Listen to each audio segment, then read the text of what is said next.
Five Nights at Freddy's is and has been one of, if not the most popular horror games over the past decade. This is because of two main reasons. The first being its eerie yet somewhat addicting gameplay, and the second being its controversial lore. If you're new to FNAF, you may be asking, what's so controversial about its lore? Well, it's a lot.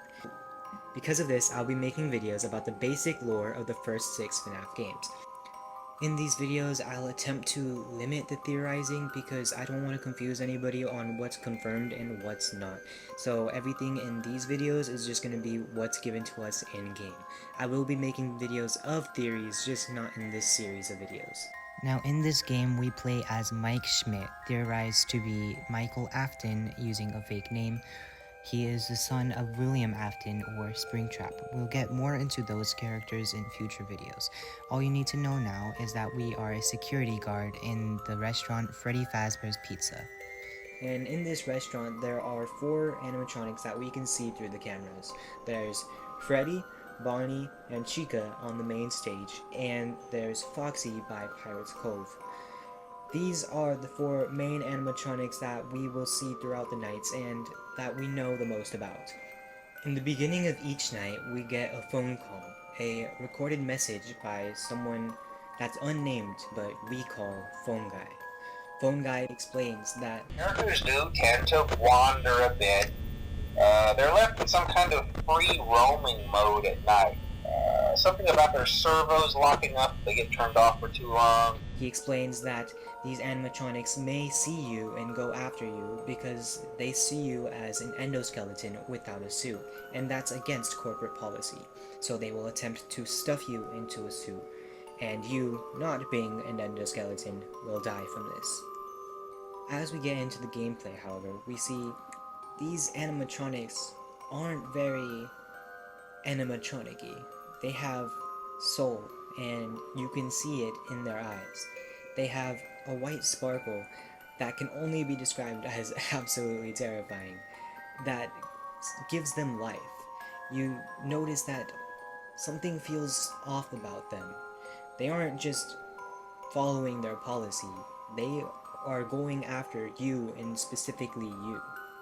We learn more about the lore from rare newspaper clippings on camera 4B.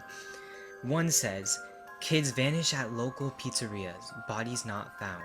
2 local children were found reportedly lured into a back room during the late hours of operation at Freddy Fazbear's Pizza. On the night of June 26th, police think that the suspect lured a Police think that the suspect disguised as a company mascot to earn the children's trust. Another newspaper says, 5 children now reported missing. Suspect convicted. 5 children are now linked to the incident at Freddy Fazbear's Pizza, where a man dressed as a cartoon mascot lured them into a back room. While the suspect has been charged, the bodies themselves were never found. Freddy Fazbear's Pizza has been fighting an uphill battle ever since to convince families to return to the pizzeria. It ends with, "It's a tragedy," in quotes. A third newspaper clipping explains, local pizzeria threatened with shutdown over sanitation. Local pizzeria Freddy Fazbear's Pizza has been threatened again with shutdown by the health department over reports of foul odor coming from the much-loved animal mascots. Police were contacted when parents reportedly noticed what appeared to be blood and mucus around the eyes and mouths of the mascots. One parent likened them to reanimated carcasses. Fourth and final newspaper clippings explains, local pizzeria is set to close by year's end. After a long struggle to stay in business after the tragedy that took place there many years ago, Freddy Fazbear's Pizza has announced that it will close by the year's end.